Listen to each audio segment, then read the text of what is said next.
Laguna niya. Oh. Punong-puno na siya dito. Ayan. Good morning mga green thumb. Aayusin ko to dahil kukuha ko ng maliit na iba.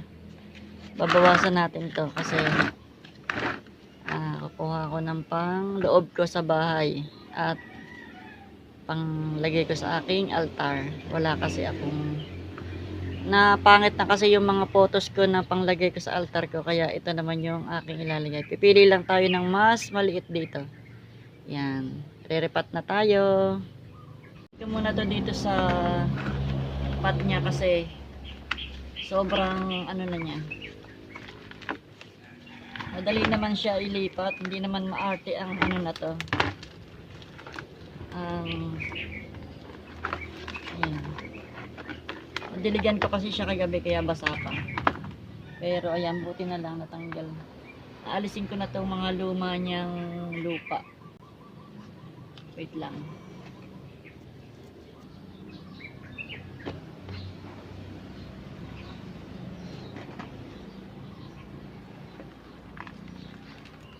Ayan o, na ano na siya.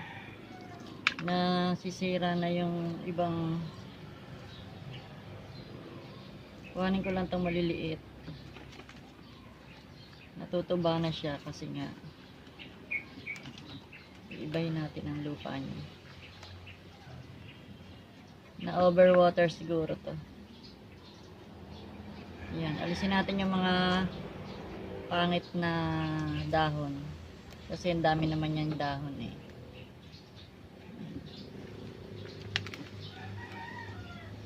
Lalaki na pala. At yung mahaba, puputulin natin. Mabilis naman yan buhayin. Hindi naman to maarte. Kasira-sira na yung dahon niya kasi nga ang sikip na niya sa pot niya. Hindi na makahinga. Puputulin pa rin natin to. Yan. Sira-sira yung dahon. Alisin ko lang yung mga sirang dahon. Pangit na kasi eh. Yan o, natutuyo na nga yung iba o. Kasi kung dito marirepat, maninilaw lang siya. Papangit. Ito, kukuhanin ko itong isa na to. Bali, dalawa na siya. Saan yung isa? Ito. Yan. Kailangan ko kasi yung maliit lang. Maliit na pot lang kasi yung. Ito, pwede pa to kasi dito sisibulan pa yan.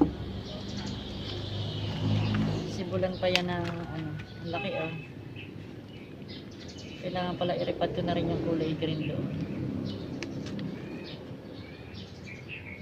Plasin lang natin yung mga hindi magandang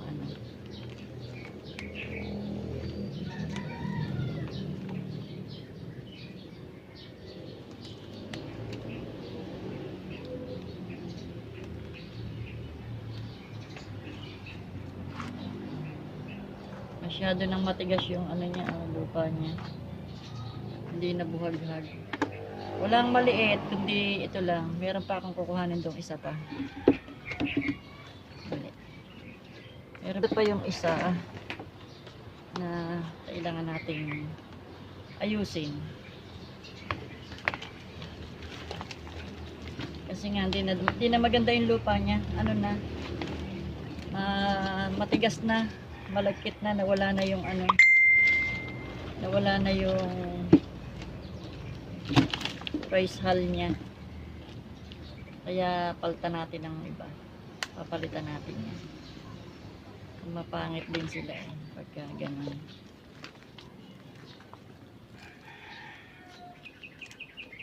Yan, isang maliit lang yung nakukuha natin. Puputulan natin yan. Ito pa isang maliit. Maliit na pot kasi kailangan ko dun sa aking altar. Kaya yung maliit lang na party ang kukuhanin natin. Yan, tinanggalan ko na ng mga hindi masyadong maganda. Pero ito, kung gusto mo magparami ng ito, kaya pabubuhay pa din ito. Ayan o, walang ugat sa isa. Ayan, ito pa yung isang green. Ito, natanggal ko na to dun sa, ano, kailangan ko to. Isasama ko to sa aking, ayan, para mabubuhay naman to. Ire-repat ko kasi ito sa maliit na paso. Pagsasamahin ko na lang yung green at saka yung para balance sila. Ayan. Meron na to. Pwede na to. Kasi kulang, ayan, kulang naman pala ito. Ating yung may ano, yung may variegation. Ang kalat. Ang kalat talaga.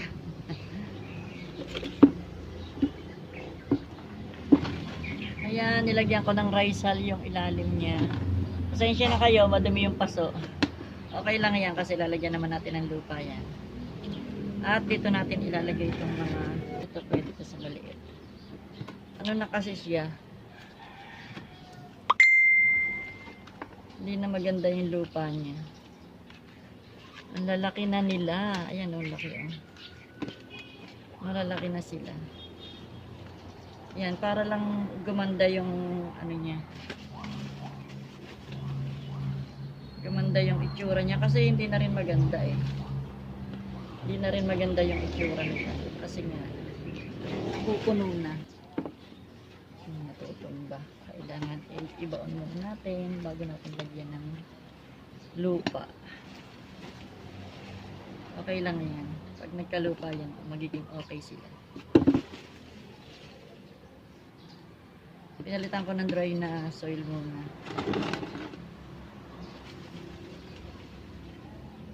Ayun lang, napapadami ko sila. Mabilis lang silang mapadami.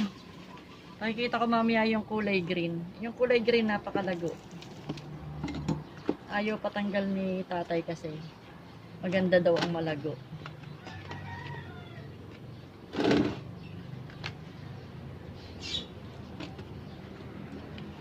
Masyadong mahaba ito.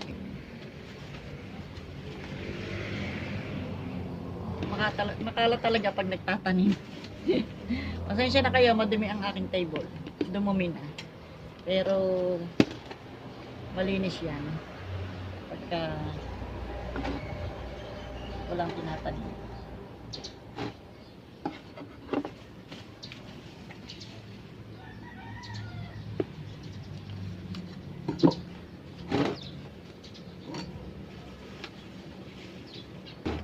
Napakabait ng ano, ng snake plant. Ayan, dito ko kasi ayan, diyan ko din binawas. Ayan, di ba maganda siya ngayon. Maganda siya ngayon.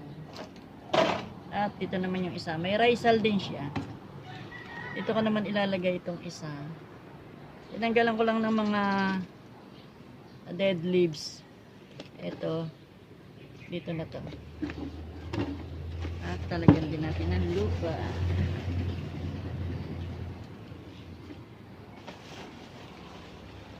Rizal yung nilalagay ko sa ilalim para ano, maganda yung drain niya. Para hindi siya nalulunod. Nalulunod kasi pagka ano, at nabababad sa tubig. Pag nalunod, nabababad sa tubig, at hindi na maganda yung itsura nila, naninilaw.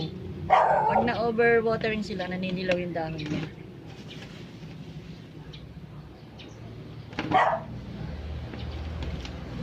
Thompson!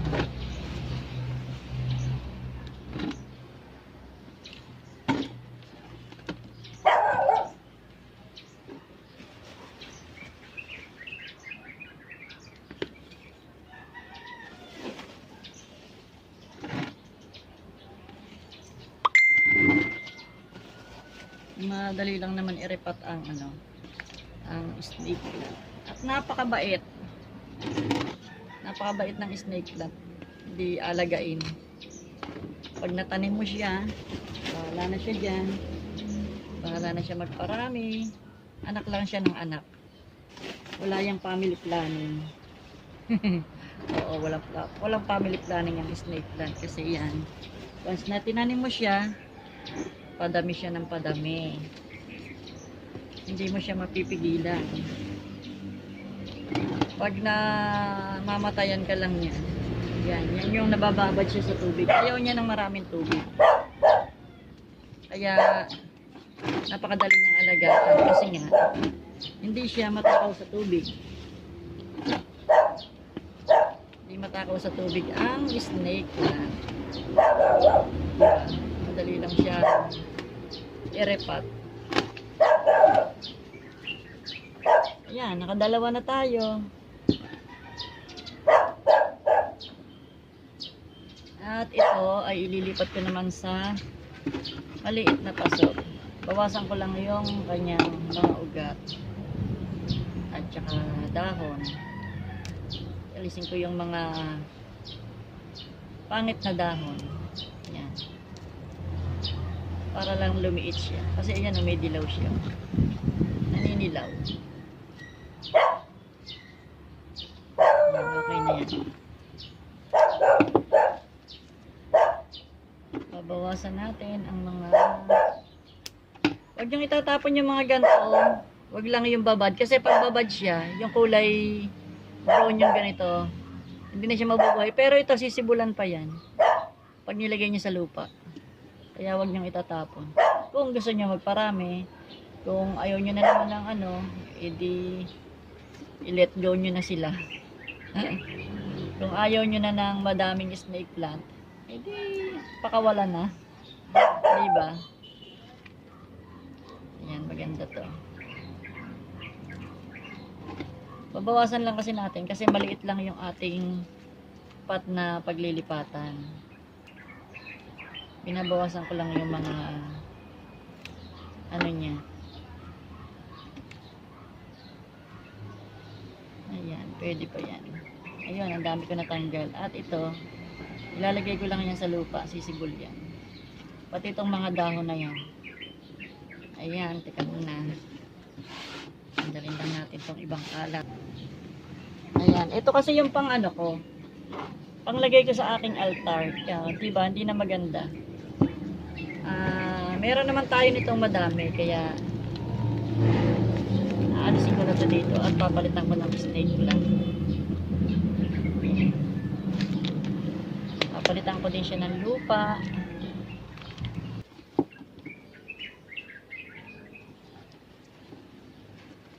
Lagyan ko ng isa,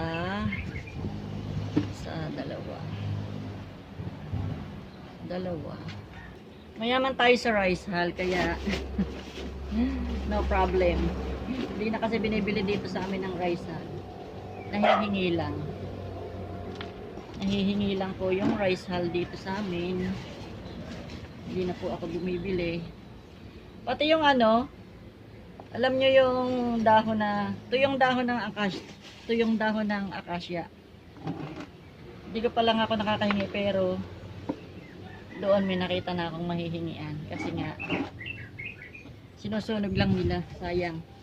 Napakaganda pong, maganda po yung isama sa lupa na pagtataniman natin ng mga houseplant. Maganda po yung vitamins na makukuha ng ating halaman sa ano, dahon ng akasya. Pagagandahin lang natin siya kasi yan. Pang altar ko po kasi ito. Linisin lang natin ng konti yung ating paso at ayan.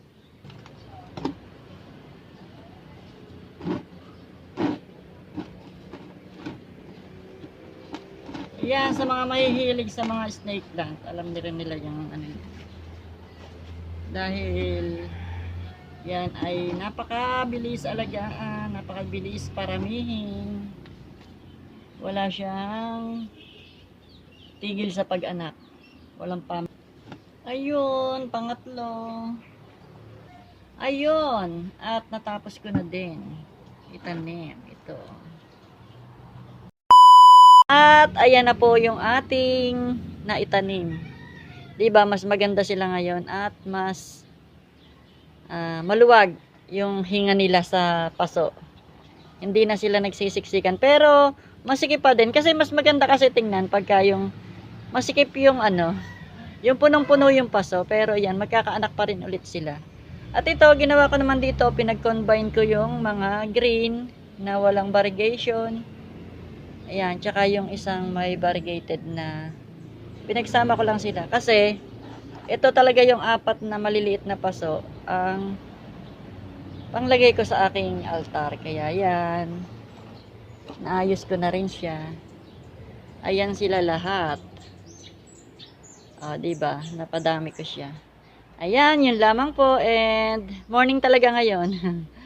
Ayan. For today's video, repotting my dwarf Sansevieria. Yun lamang po and magandang buhay.